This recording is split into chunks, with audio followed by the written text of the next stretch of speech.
Well, hello there. Thank you for joining me for this week's edition of Telile 24/7. I'm your host, Adam Cook, and we have a jam-packed show for you this week. Our feature interview is with the president of the Arichat Community Development Association, Rachelle Samson. And we also have several items from the Richmond Municipal Council table, covering everything from road maintenance to cell and wireless service to the proper location of a food bank in a Richmond County community. But we begin with a recap of the new rules that are coming into effect for Nova Scotia over the next few weeks, as the provincial government and Nova Scotia's Office of Public Health are accelerating the reopening phase in terms of COVID-19 in the province. As a matter of fact, some of the changes will get underway as early as today, Monday, February the 28th, and more are coming in the next couple of weeks, including the lifting of all restrictions on March 21st. But to get you started, here's a recap of what's coming in the next few days for Nova Scotia as we continue the reopening phase for COVID-19. Phase 1 is going to be changed so that people will no longer be required to show proof of full vaccination to participate in non-essential discretionary events and activities. These include going to restaurants and licensed establishments.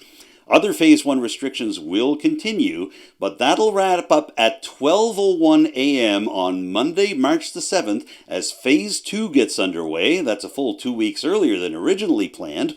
Here's how the Phase 2 gathering limits look.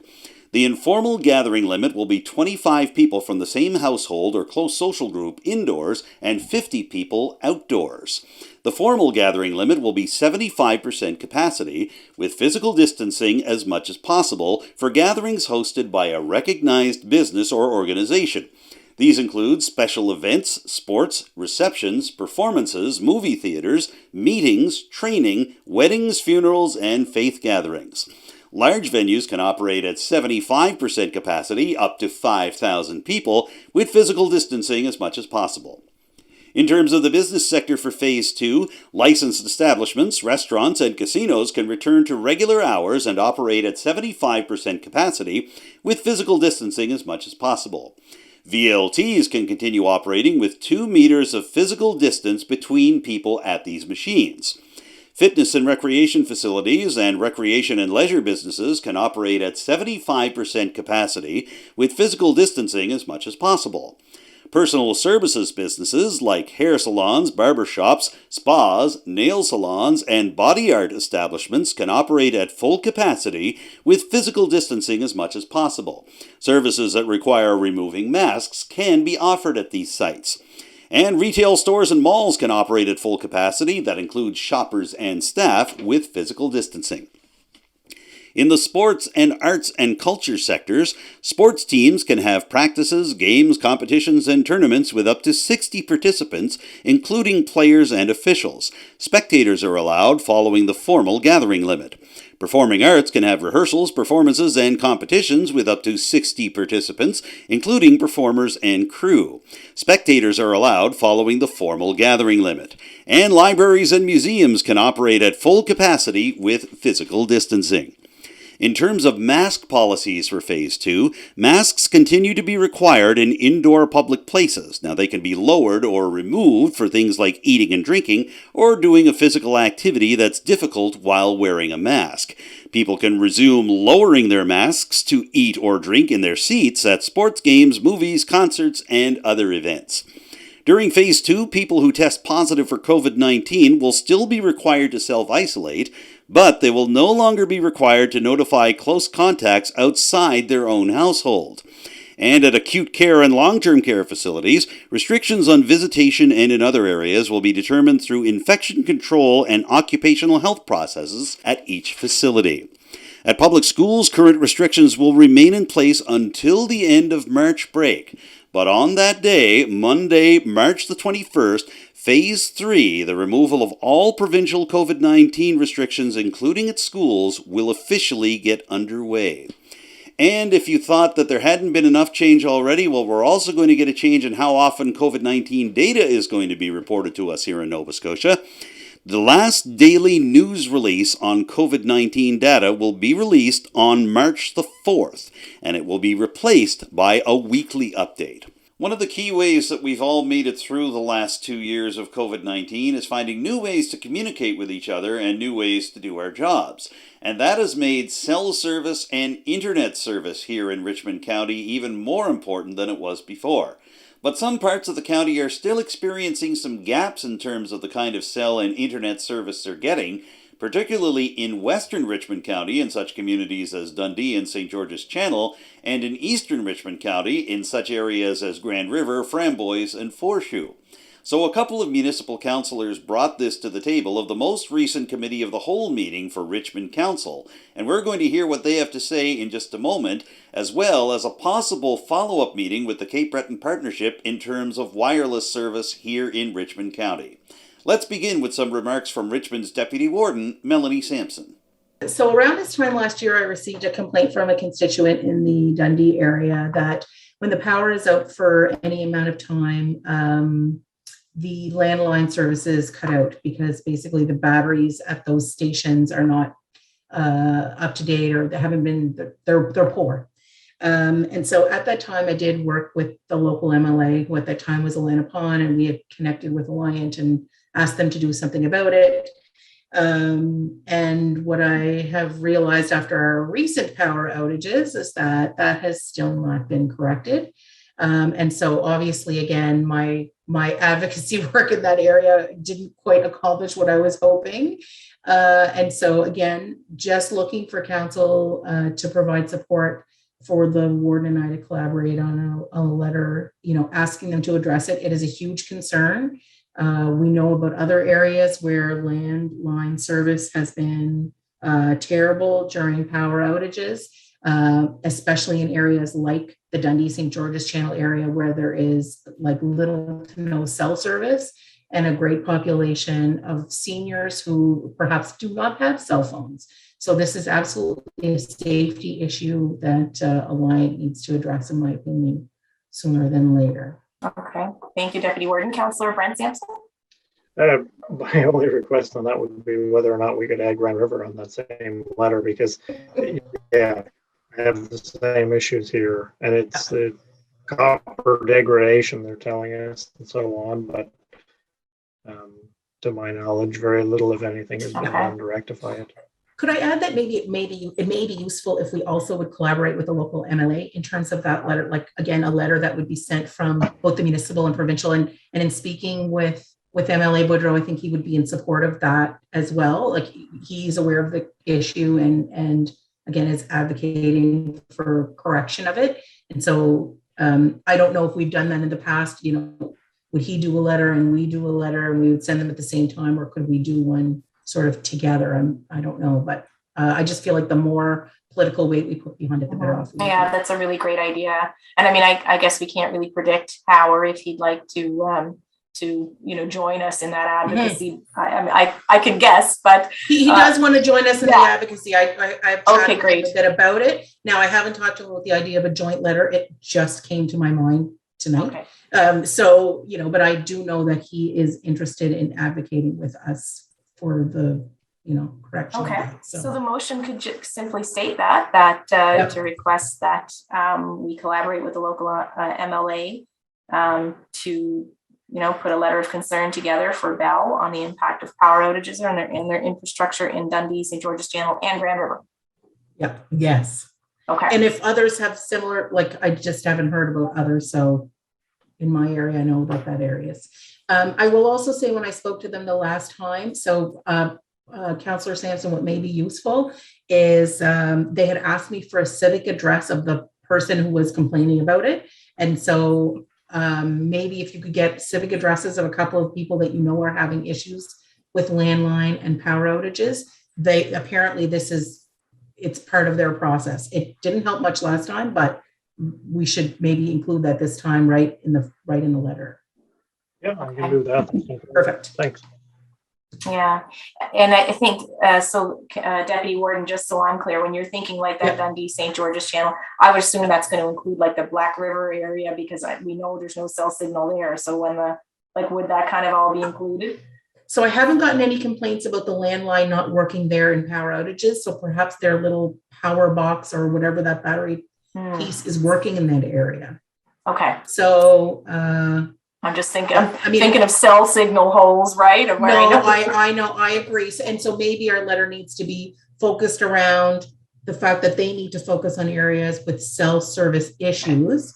And then we could particularly say that we've received complaints for certain areas. And certainly if there's anybody listening who has, if they live in an area where landline service is an issue in power outages, please reach out to your local councillor. So, Richmond Council will join forces with Richmond MLA Trevor Boudreau on a joint letter to be sent to Bell Alliant concerning low to no cell coverage in areas like Grand River, Dundee, and St. George's Channel. In the meantime, Warden Amanda Mumbercat also updated the recent Committee of the Whole meeting on the possibility of reopening dialogue with the Cape Breton Partnership and Bell Alliant about internet service in Richmond County. Councillors, you'll recall that this would have been a year or more ago, I'm sure, the Cape Breton Partnership had coordinated a meeting with Bell, which is the internet service provider working on the rollout for Develop Nova Scotia's broadband expansion project. And it's been quite a long time since we had that meeting. And I found it a useful opportunity to kind of be able to speak directly to the internet service provider, to really ask them some pointed questions. We are coming into another construction season. I guess I just wanted to, at this stage, gauge interest from council on the potential of us reaching out to the partnership again to discuss having another meeting set up with either Develop or with Bell or both. I'd be in favor of that just because I think, a lot of people probably wondering where things are at. It'd be good for us to get a little bit more information on it. I think also at the time we kind of asked about if there was areas they knew that, they were quite certain some roads that may not end up falling under this, because we really didn't want people sitting there waiting, assuming they were going to get it next year. And then, waiting all this time and then finding out at the last minute that, oh no, your road was never included or it's not likely to be down there. I don't recall ever getting anything back from them with any kind of information on that. So I think it would be good to touch base again and get a bit of an update for everybody here.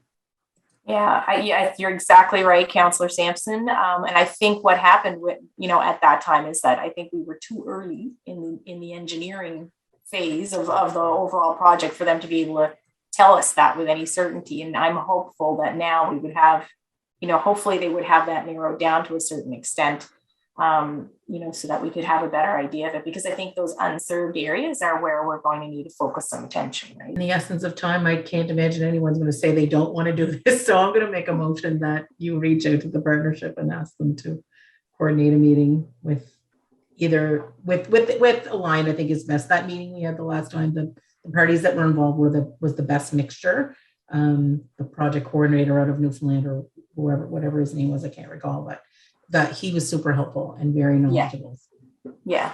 In the end, councillors voted unanimously in favor of Deputy Warden Melody Sampson's motion, so the municipality will reach out to the Cape Breton Partnership to see if a new meeting can be set up with Bell Alliant about internet service in the county. I got some phone calls on this, and I'm not sure if there is a plan in place for the future, but I've been told that our local depots that were collecting electronics are no longer collecting electronics. And I'm pretty sure that our landfill site does not take in electronics. So we have some residents asking, where do they dispose of their electronic devices, their televisions, their DVD players, their stereos, anything? Because it seems like right at the moment there is no option for them. I thought we had two depots in Richmond County. Yeah. I'm aware that they're closing or they're not taking anymore. Yeah. Both of them were the bottle depots, CEO, and I was told in Arichat that it was no longer, and I was told that the one in St. Peter's was following suit as well. Well, I think we definitely need to get some confirmation on that. I don't know if we could ask staff to reach out to our depots to kind of find out the context, because if, number one, has it for sure stopped? Number two, is that temporary? Goodness knows COVID has been causing all kinds of service interruptions. And then, if it has been halted, then why? Would that be, I guess, some good first steps for us to begin with? Okay. Yeah, I would suggest as well that, if we find out that it isn't temporary and that it is confirmed, like what are our options in terms of our waste facility, if there's a way that we're able to accept them there, or what's the to just maybe come up with a suggestion of how we could solve the problem in the county. At the request of District 1 Councillor Rachelle Samson, municipal councillors in Richmond County have voted to ask municipal staff to investigate the proper disposal of electronic devices in Richmond County. These are busy times for the Arichat Community Development Association. Founded in 1998, the association's latest project is a major park and playground development near Ecole Beau-Port. But the association's also been working very hard on a number of other initiatives, and those were summed up at the recent annual general meeting of the ACDA just a couple of weeks ago. So I thought now might be a good time to catch up with the president of the Arichat Community Development Association, Rachelle Samson. I spoke to her at the Telile studios just recently. Here's that interview right now. We're pleased to welcome back to the Telile Community Television Studios the president of the Arichat Community Development Association. She is Rachelle Samson. Rachelle, thank you for making some time for us on Telile 24/7 today. Thank you for having me.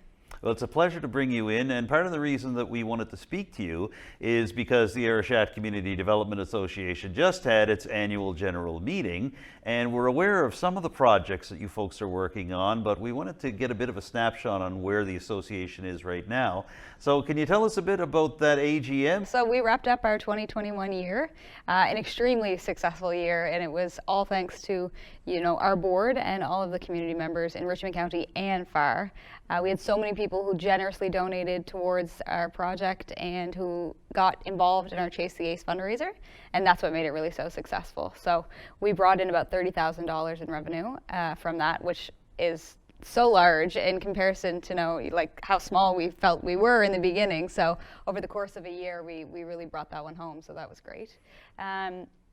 Overall, it was a successful 2021. We really got the ball rolling. We've got about $50,000 to our name towards this project, which included little fundraisers along the way, a big supper that we did with Dean Potty in Discoos, which was also a big success.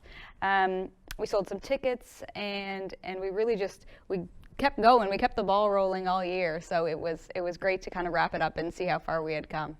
Well, that's terrific. I know you folks have been very busy, and you mentioned our project, and of course I would imagine that project is the community park that you're developing. Correct. Up on land not far from Ecole Beau-Port. We've had you in to talk about the park project before, but I think it'd be helpful for our audience if you could give us a little bit of a snapshot as to where that project is now and what are the next steps. So what can you tell us about how the park project's coming together? Absolutely. So our phase 1 of the project includes an accessible and inclusive playground and a outdoor fitness equipment and some site preparation. So just to kind of get the ball rolling. So that project itself is going to cost about $316,000, and we are about almost halfway. Which is great. So we had applied for a big grant to help cover it. Unfortunately, we didn't hear back from that one, but that's kind of a part of the game. So we've applied for another one in the provincial sector with ACOA, and we're waiting to hear back on that one, which will cover another portion. So we're still working on phase 1, and we're hoping to have that accomplished by the end of 2022. Now, I do want to pick up on funding in just a moment, but I noticed that when you started talking about that, you talked about the importance of having this park being accessible. So can you give me a sense on what you and the ACDA are hoping to achieve in terms of accessibility, but by the same token, how you would do that? What pieces of infrastructure or even what kind of design would the park have to make it more accessible to everybody? Absolutely. So we're working really closely with developers of playgrounds, and they're giving us a really good broad idea of how big that scope can get to make sure that everybody's included, no matter the age, the ability, or no restrictions whatsoever. So making sure that all of the entryways to the playground park are wide enough for wheelchairs or walkers or any type of aid for mobility, and then including certain items and certain equipment which promote inclusive play for individuals who might be on the autism spectrum. So that touches on your sensory, so it's texture, and then it is, the sight, the colors, and then there's musical instruments which provide some sound. There's domes that provide shelter. So there's really these little pieces that can bring out so much more in every different child, no matter their ability. Now, you mentioned the importance of having sensory equipment and a sensory experience for those, for example, as you mentioned, that might be dealing with autism, and we're seeing more and more of that. Can you give me a bit of a sense on why it's important to be able to have that sensory friendly experience for so many of the children, not just in Isle Madame, but visiting the area as well? Absolutely. So child development is so important, and play for children is so important. That's been statistically proven over and over again. And so making sure that these children, and even children who are not on the autism spectrum, benefit greatly from that type of play. So it was very important for us to make sure that it wasn't a separate experience. They didn't have to go elsewhere to play and to gain that child development, because social interaction is also such a large part of that.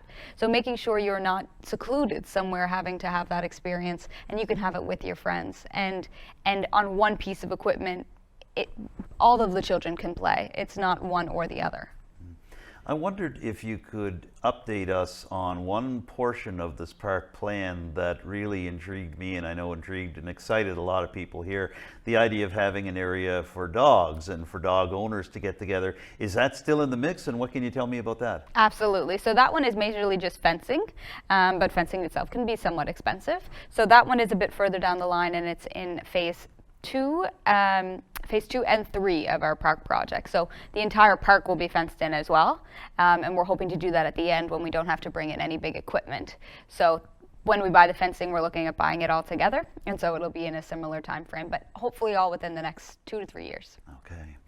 Now, I think it's interesting to look at the idea that while you and the ACDA are working on so many new experiences for people who would be coming to this park, that it's going to make use of existing infrastructure as well. And the skateboard park near Ecole Beau-Port is one of the big things that I think of. But can you tell me a bit about how this is going to really make use of existing facilities near Beau-Port to be able to make it a total experience for everybody?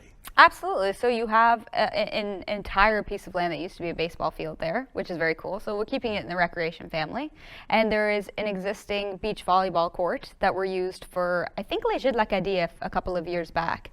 So, and then you have your skateboard park, which they recently just did some art on it during the Festival Acadien. Okay. So that really brought it together. So clearing up kind of that entire area directly next to a school, and it's going to be really such an add to that area and clean it up and really give it something. It's such a prime piece of land, so I mean it's going to be such an incredible addition to that area.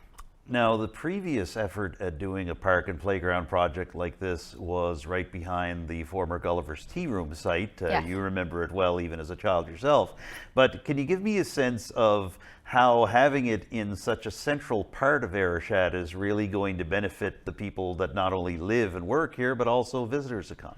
Absolutely. Again, so when we had originally started the group, it was the CDN that had reached out looking for individuals who would either take over that park and clean it up and fix it, or interested in starting something similar.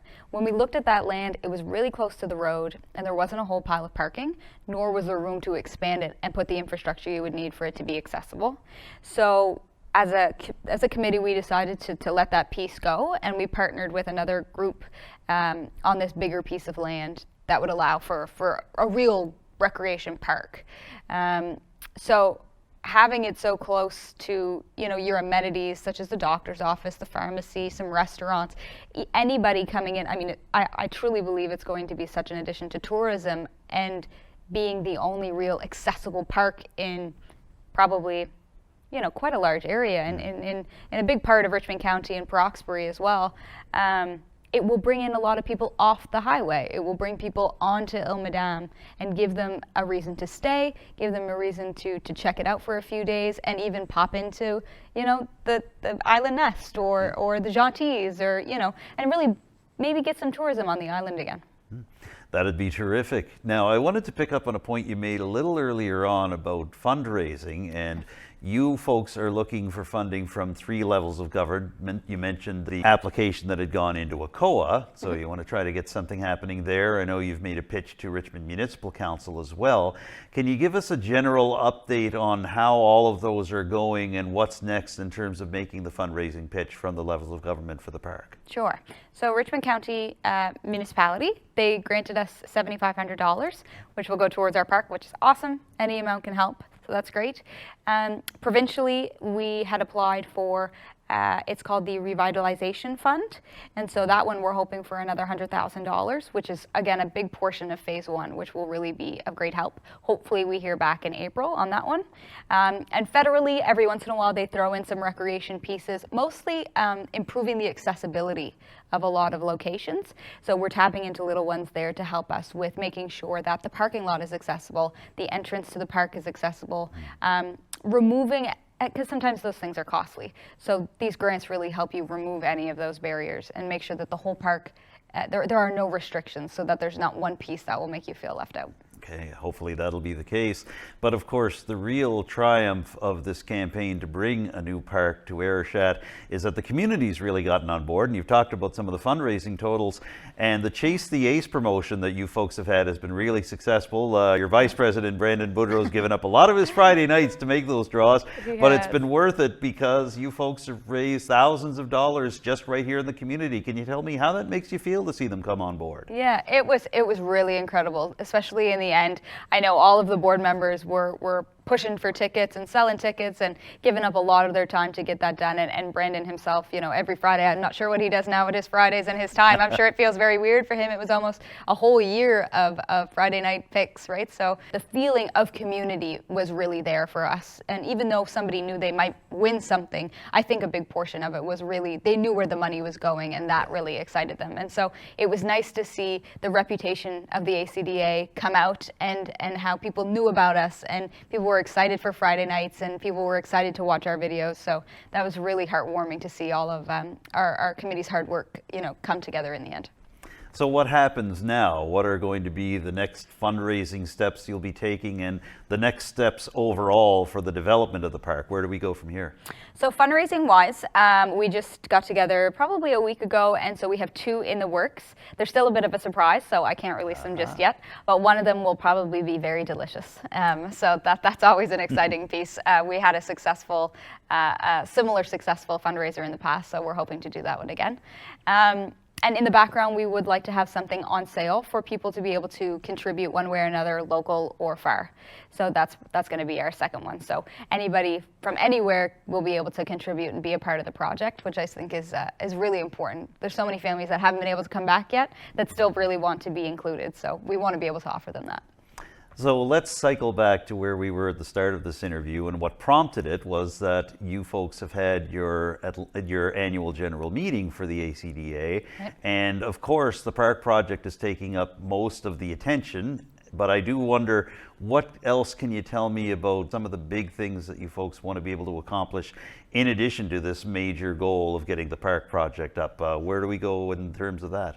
So I think we're really trying to bring back a sense of community here. I like I've mentioned before, me and Brandon and many others on our committee spent a lot of time at the playground just in Arichat, and it was just a small piece of infrastructure, but a large part of my childhood. So I think it's so important we have that opportunity for our children here, and individuals of all ages, and that's the concept of the park. It's to make sure that no matter how old you are, you have a place to go where you can just be around people again. And I think COVID has really, you know, in some senses made you want your space, but also how important it is for socialization and how good it is for you as a human to interact.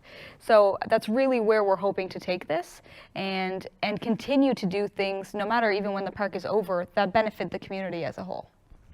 I don't have to speak to either yourself or Brandon for more than 10 to 20 seconds before I feel the enthusiasm and the excitement coming off either of you. And you had mentioned a while ago that you grew up here, you were away for a little while, you've come back, and how does it feel now, having seen how the community has grown, to be heading an organization that really is going to be a big driver in terms of the future of Arichat and building this community for generations to come? Growing up, I had parents who were extremely involved, super volunteers, and it really made an impact on me and on how I grew up. I was very fortunate to get to experience things and have my parents there with me, kind of helping and get the things done. And that's what volunteers are for, and volunteers really do make the community, I think. And so I was happy to jump on, you know, quite a few boards once I moved back home and really get my teeth in there and get involved in these things. And there's no place I would rather live, and there's no place I will live, I don't think. So I'm happy to make this place home, and I'm happy to make it a home for many people and work towards that goal along with other like-minded people. And so working with a group of individuals who all feel the same way and who all are just as enthusiastic is very important. We've been at this for about almost 2 years now, and we've got a long road ahead of us, and the momentum has not hesitated or stopped in any way. So it's been an incredible journey. We'll hope that momentum only grows from here. Exactly. We've covered a lot of ground, Rachelle, as I thought we might in just a short time. Did you want to add anything else about all of this just before we wrap up? No, I would love to thank everybody again. It's been heartwarming, really, to see how fast people are able to aid in any way that they can, whether it's a little bit of time or some bottles at the bottle depot or a ticket here and there. That has made the biggest difference, and that's what's going to get this project done. So I want to really thank everybody for putting their faith in us to get this done for them, something they deserve. Something I've noticed over the years is that community development is celebrated when there is a ribbon to cut and a big announcement to make, but there are many hours and a whole lot of hard work that go into it beyond that. So we want to thank you and Brandon and your executive and your board of directors for working so hard on all of this. And thank you, Rachelle Samson, for coming in and giving us an update here on Telile 24/7 today. No problem. I'm happy to be here anytime. And stay tuned, because later on Telile 24/7, I'll play our Fast Five game with the president of the Arichat Community Development Association, Rachelle Samson. Now, Ecole Beau-Port is not only the site of the park and playground project that the ACDA is developing, it's also drawn recent attention by municipal councillors and local residents because of traffic issues that could impede the safety of children attending Ecole Beau-Port. Richmond District 1 Councillor Rachelle Samson brought up this issue at the Council's latest Committee of the Whole meeting not long ago. So here's what Councillor Samson had to say and what the municipality is going to do about this issue. Over the last week or so, I've gotten a few calls from some concerned parents stating their concern for safety of kids that walk to and from school up at Ecole Beau-Port. And I'm sure the residents on this call and all the taxpayers of Arichat and Almadam can all agree that our Arichat Main Street and our municipal building and all the work that's been done in front of our building is beautiful work, and all the sidewalks and everything that's been done in front of our building is incredible. But when you look at the driveway going up to the school and coming down from the school, there's no shoulder there. There's no room for kids or anybody to walk up or down those driveways. There's potholes in those driveways. I did have some parents reach out to see if there can be some sort of consultation between our public works, our municipal staff, and maybe some administrative staff at CSAP or at Ecole Beau-Port to see if something can be done in the future to rectify that safety issue for some of the parents. This is not something I've heard much about, but I'm assuming it's in your backyard, right? So you're going to hear. And ever since I've fielded some of those calls, I've brought it upon myself to go up and take those drives, and there's been beautiful work done in the driveway to address safety concerns for the buses up at Ecole Beau-Port. So there's sidewalks there's things in place. Our driveway as well at the municipal offices, there's sidewalks there, but going up and down those driveways where the buses, I've even heard that some bus drivers are even concerned for the kids coming up and down the driveway right in the mornings or in the afternoon. So I don't know if that's something that we want to again have some consultation and have some discussions with the staff at Ecole Beau-Port and our staff to see if we can try to put some kind of lane there. The property itself is all municipal property. However, the property that is located where the school is under the care and control of the CSAP. So essentially it's their responsibility at that end. Now, when roads going up and down our driveways and their right-of-ways, it's very unlikely that there's anything set on a document to indicate that those are right-of-ways. So they serve as our entrances as well. So we likely have a responsibility to make them safe, but to what extent do we go all the way up? What is it exactly that we do? So Right. Mhm. Yeah, and Don, maybe that's discussions that we have to have with the administration at the CSRP and Ecole Beau-Port to see exactly, to answer those exact questions that you just said. How far do we go? What do we do? What are the steps? I guess at this point, maybe our most reasonable first step would be to check in with Ecole Beau-Port to find out if they're hearing of these safety concerns as well. And I guess I'm trying to wrap my head around the extent of the problem. Do you know what I mean? And what the I guess perspectives are of the different organizations that are using that route.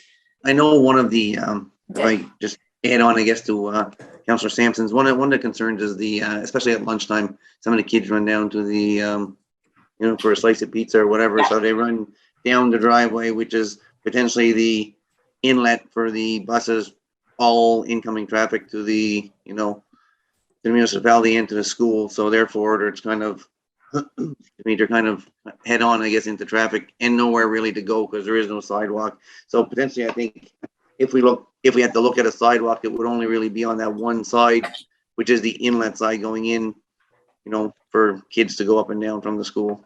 So of course, my thoughts are, our Director of Public Works, I just feel like Chris should probably connect with the transportation folks at the CSIP, and they could together kind of think about what, is there an issue? What does that look like? What could a potential solution look like? Who would pay? What would, all of those parts. So I'm just wondering if maybe that's the recommendation that we should make through motion is passed on to perhaps ask our Director of Public Works to connect with the CSIP to talk about safety concerns and potential solutions.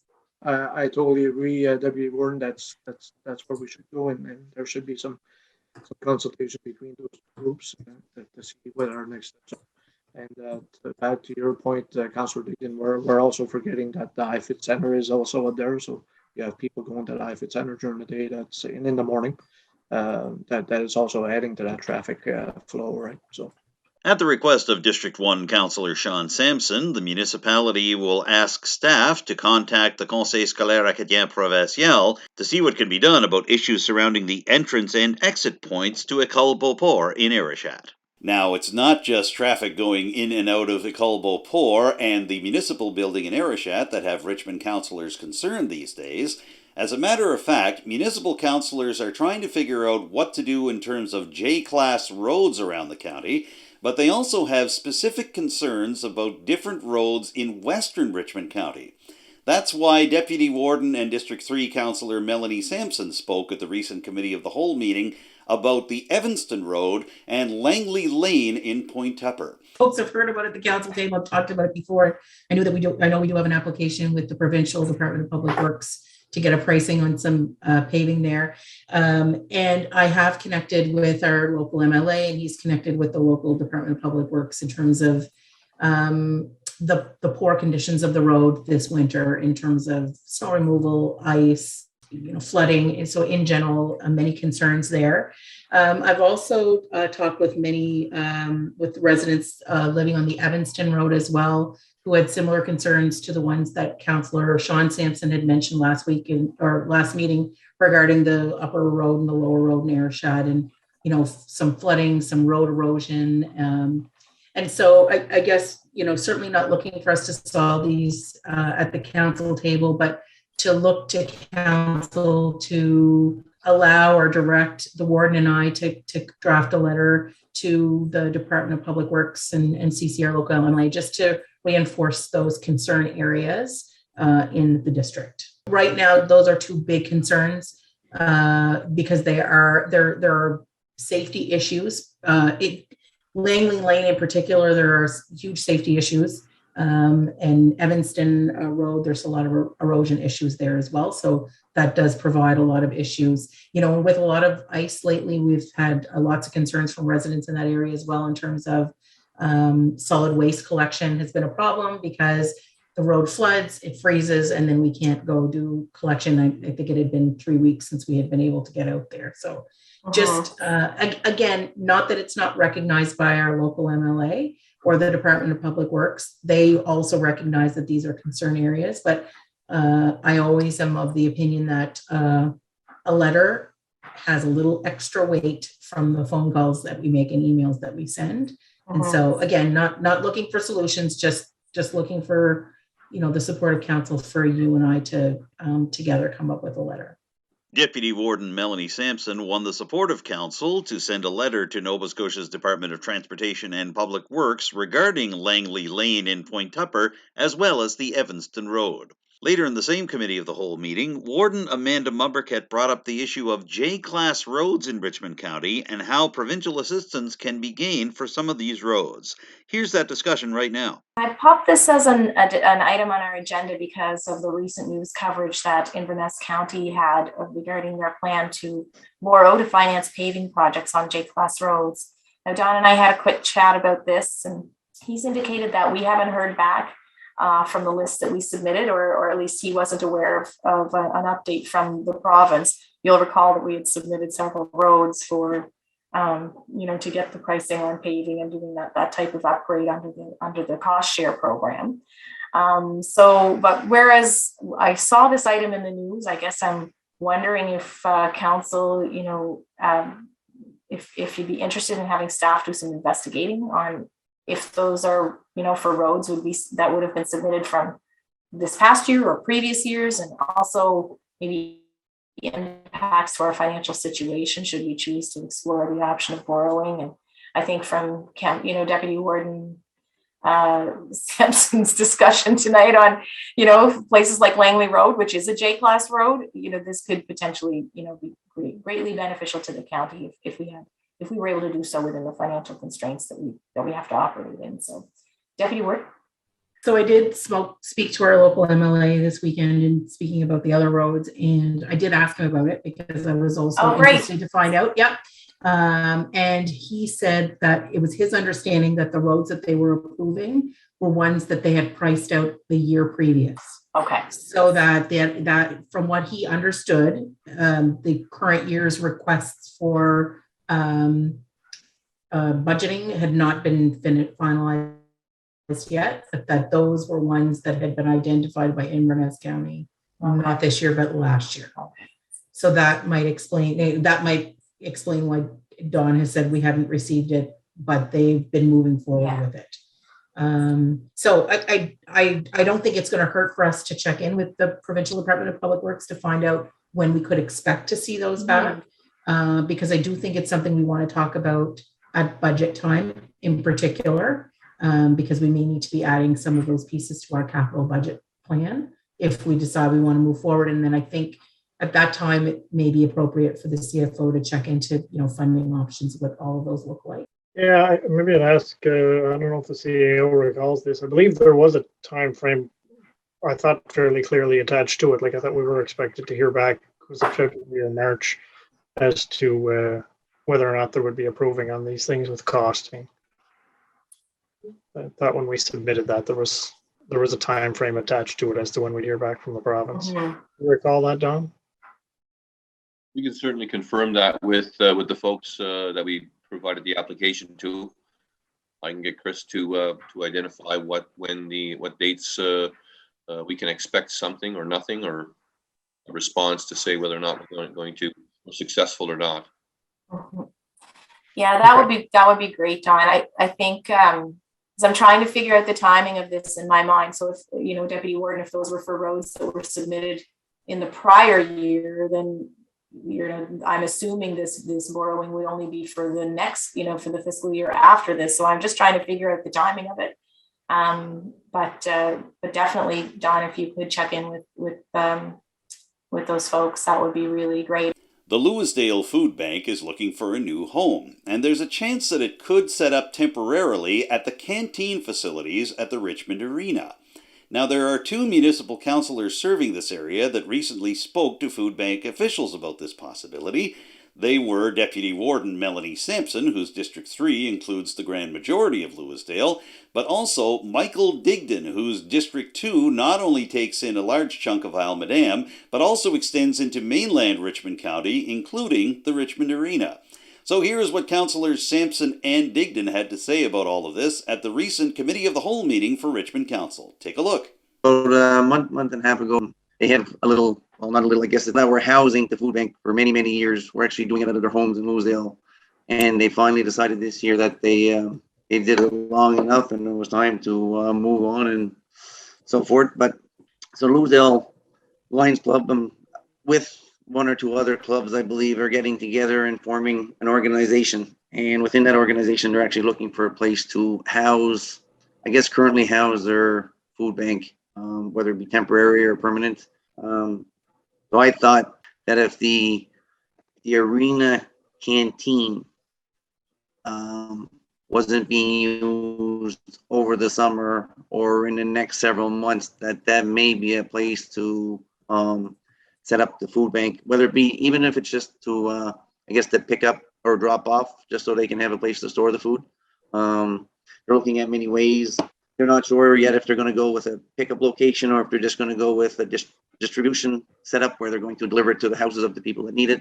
So that's something that the organization will all work through. But I just thought that, maybe I'd bring it to council again, into our CEO on side, but maybe our CEO can shed some light or look into it to see if that is an option available to them to, since the canteen currently isn't being used out there.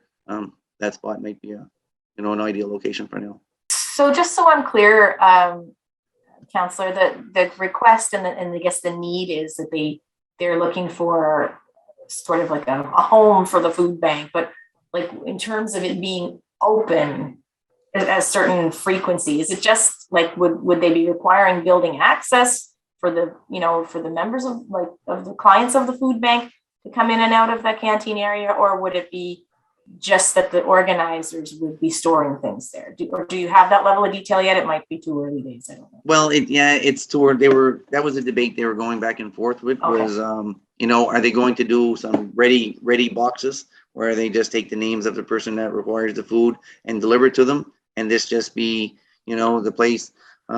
One thing I do know, one thing that was huge was Nova Scotia. One of the major requirements was there had to be a division, like more or less the canteen set up where you can separate food on one side and have a distribution on the other.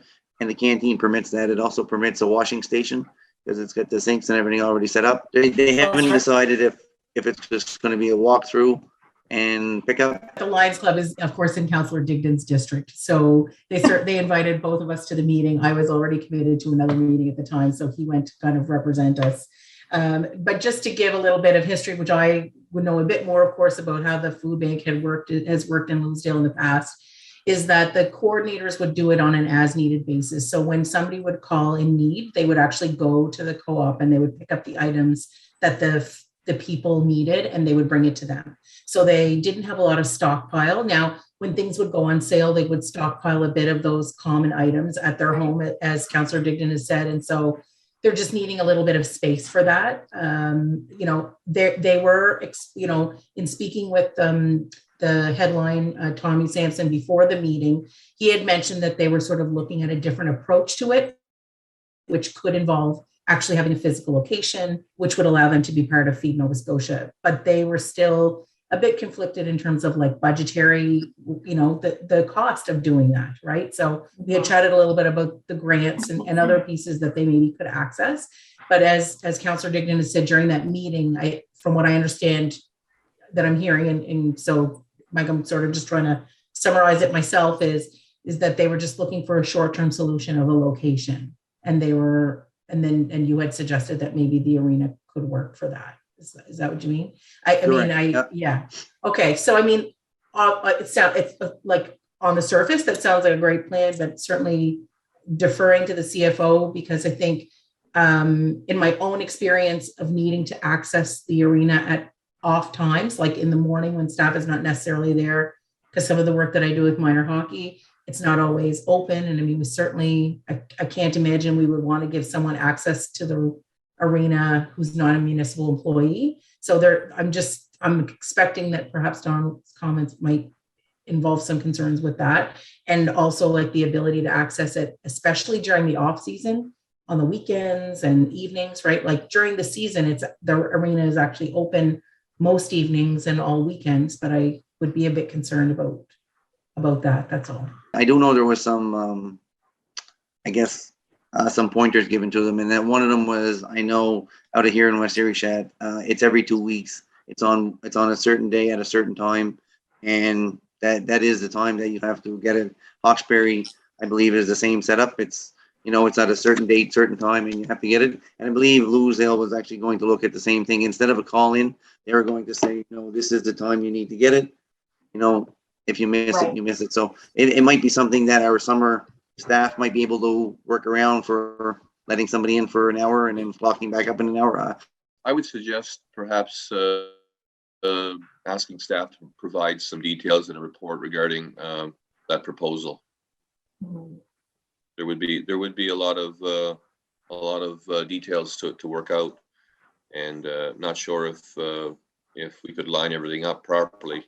The arena does shut down April, and the last couple of years we have had no summer staff in there whatsoever due to limited programming because of the pandemic.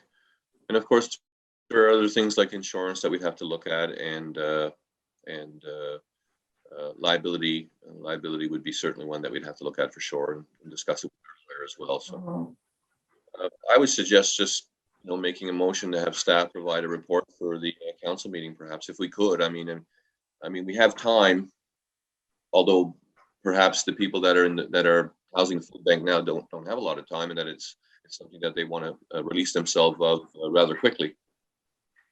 Yeah, I'm not sure what the timeline is. I do think rather than just the staff report, though, I think maybe we would want to ask staff to work with the proponent, to work with the Louisdale Lions Club to come up with a most likely to work scenario, as opposed to kind of trying to do a report on that in a vacuum, because we really don't know what they have in mind. And I think if staff was able to kind of communicate some of our constraints, then perhaps they could design a solution together to operate within those constraints. So, well, we certainly don't know if the arena is a good option at all. So I think we need to make that clear first, whether or not we want to,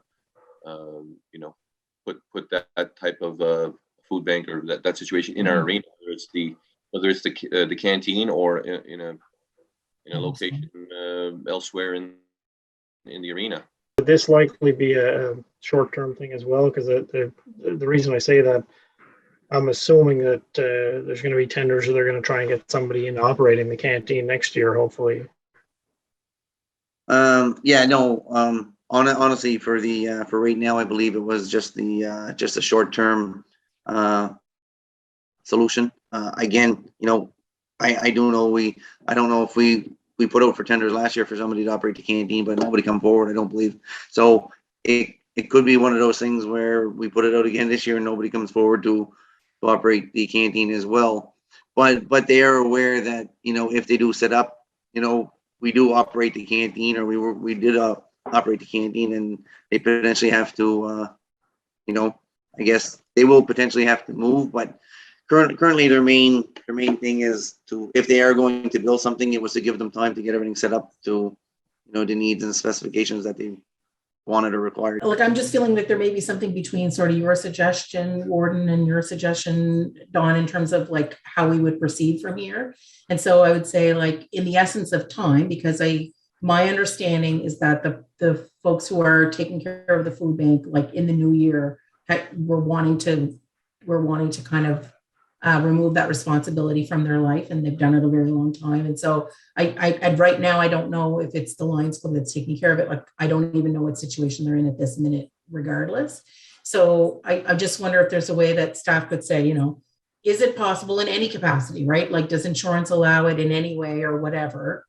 And then they could chat with Tommy at the Lions to see if what we could do can work for what they're wanting to do, or also if they chatted with Tommy to say, like, what would you envision in a perfect world as a short-term solution?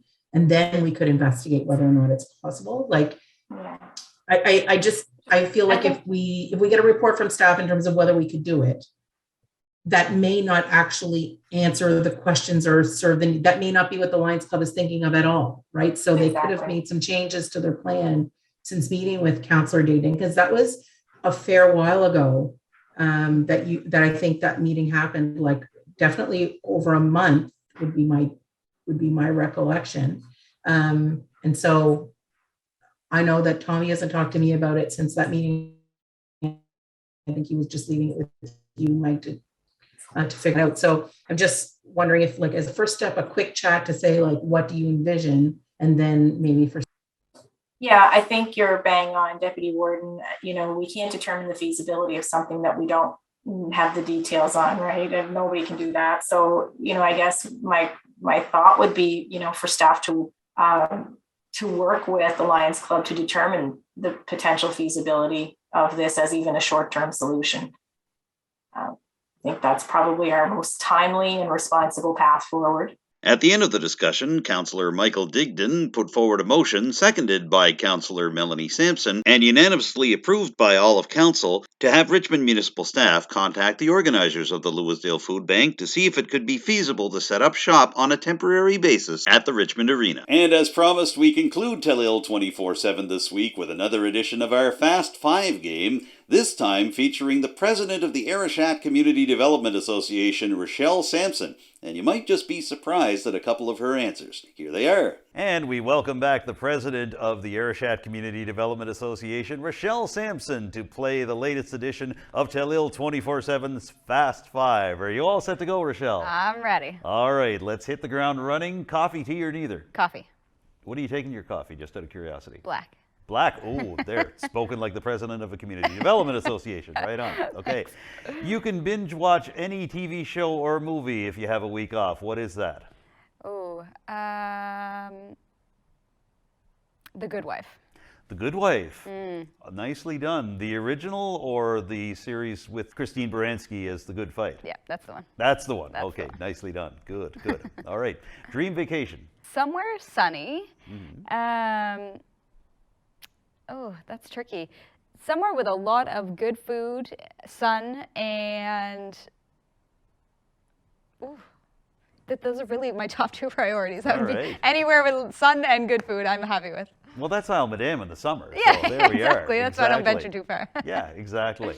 You can be any animal for one day. What is that animal? My own dog.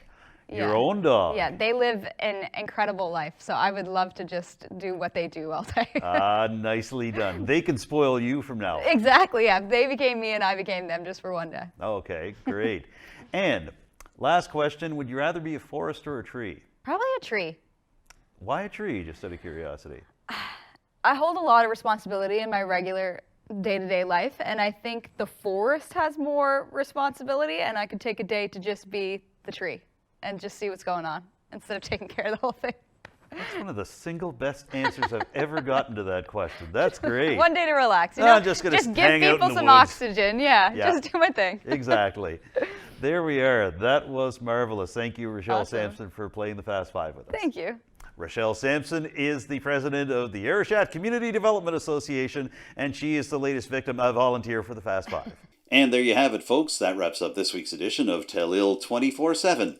Thank you for tuning in, and thanks once again to Rachelle Samson of the Arichat Community Development Association for being my interview guest this week. And a big thank you to my Telile colleagues Becky, Bourinot, and Nick Boudreau for production assistance on that interview. If you have any thoughts or suggestions for future editions of the show, or if you'd just like to comment on what you've seen over the past hour, you can contact me directly, or you can contact Telile in Arichat. And just a friendly reminder that the Telile offices in Arichat are open to the public once again, but you will have to wear a mask before going inside. And don't forget to follow Telile on social media. We're on Facebook, Twitter, Instagram, and YouTube. Thank you for joining me for Telile 24/7 this week. I'm Adam Cook, and I look forward to seeing you again next week with a brand new show. Bye for now.